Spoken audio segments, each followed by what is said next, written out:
Okay, first dry brush layer is over. You can see they are now, the blue is a lot brighter, and the ink still shows where it has to in the crevices, the shadowy areas. Probably I will have to re-ink some parts, like maybe shoulder pads a bit, just between the rim of the shoulder pad and the rest of the armor. I like it when it's really dark there, so that I might have to do. Apart from that, the next step will be another layer of dry brushing with Ultramarines blue, like 2/3 Ultramarines blue and 1/3 skull white. Okay, so that's it. Foil keeps on writing. He's saying, once again I agree on the predator bit with some magnets, hatches, and the time they can serve for highly mobile weapon platforms or as standard transports on lower points matches. Yes, that's true. I completely agree. And finally a question, what would be more useful with an assault squad, a power sword or a power fist? Sure, the sword keeps your initiative high, but a power fist will without doubt kill someone with every strike. That's true. That's a good question, and I cannot give you a clear answer, because it depends on what you're facing on the battlefield, I think. And that's the case with a lot of choices when it comes to the army list. I like the power fist. I like it, of course, especially when I know I go against tanks or models with a high toughness. But even against standard toughness models, it's really well, because it works well, because you will probably kill something. You have one attack less than with a power sword, I believe. Yes. So you have, in the assault, you have 3 attacks.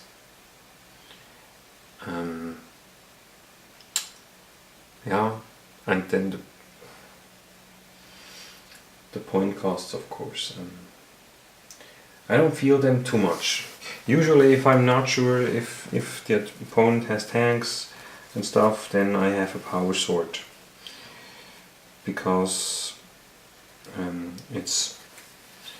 it costs less, and it's still a good weapon in close combat. Of course, not with a high power, but still denying the enemy armor saves.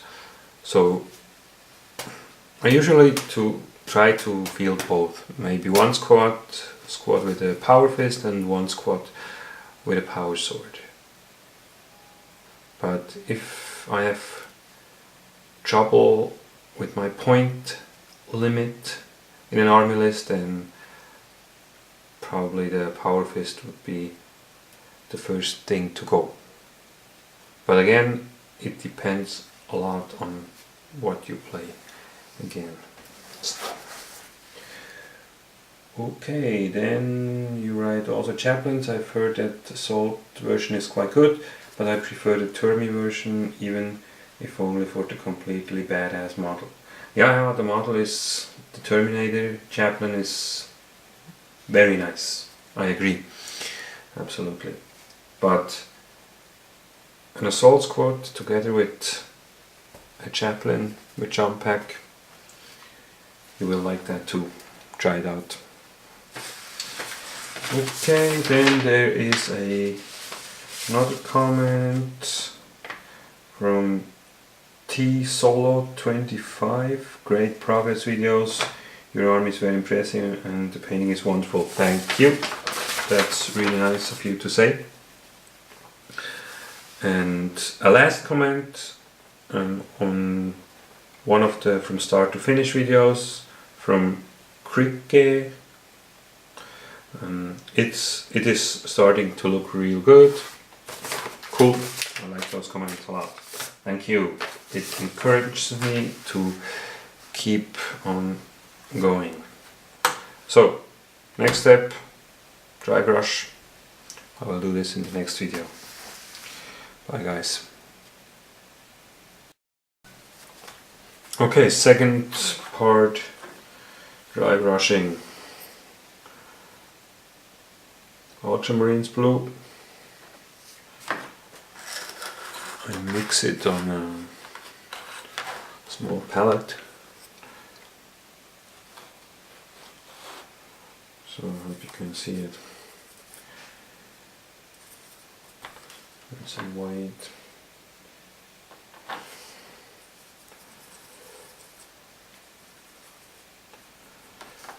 I think the Reicho colors or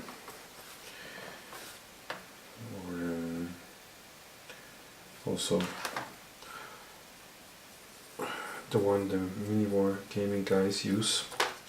Forgot the name. They're just easier to mix because you can pour it just right from the bottle, and here you always have to do it with a brush, but anyway, it's not that hard. Okay, this time I go a bit easier on the model, not too much color on the brush, and I don't apply force at all, just like this. And again, the blue gets lighter.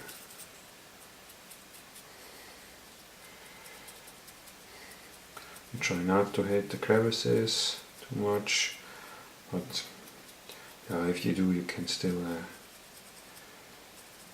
rewash the parts which have become too light. That's the good thing. Almost anything can be corrected later on. So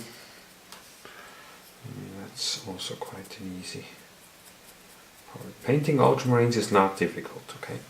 Well, not on a tabletop standard. I think Eldar armies, or maybe to a certain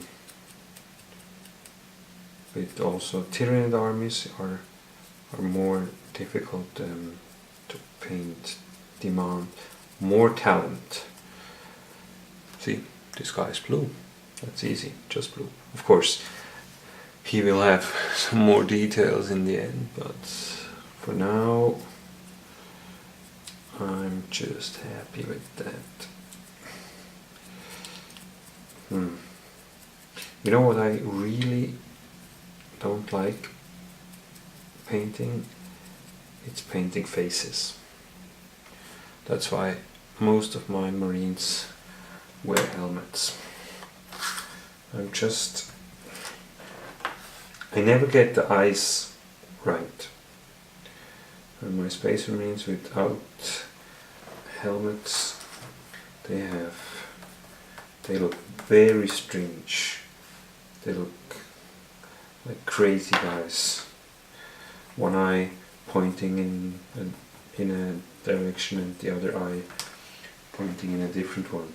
So if you can give me tips on how to paint faces properly, it would be very helpful. Okay, I keep on dry brushing those guys and be back later.